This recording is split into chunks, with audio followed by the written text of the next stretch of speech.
বন্ধুরা খেতে বসে বলে গেছি। মাখন সিম দিয়ে খাচ্ছি আমি। গাছের মাখন সিম পেঁয়াজ দিয়ে কাঁচা লঙ্কা দিয়ে মেখেছি, খেতে দারুণ লাগছে। এটা আমার ছেলের থালা।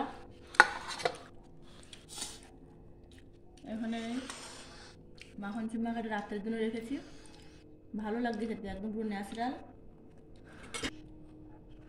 তো বন্ধুরা এই যে এখানে রান্না করেছি ঝিঙে দিয়ে চিংড়ি দিয়ে রান্না করেছি, ঝিঙে চিংড়ি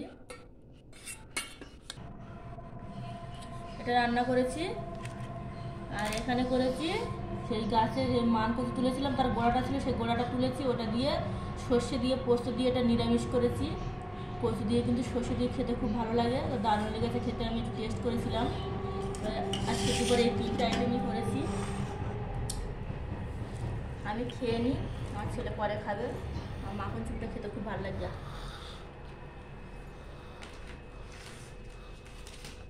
মিনি খেয়ে ঘুমিয়ে পড়েছে, আমরা খাবো, খেতে বসবো।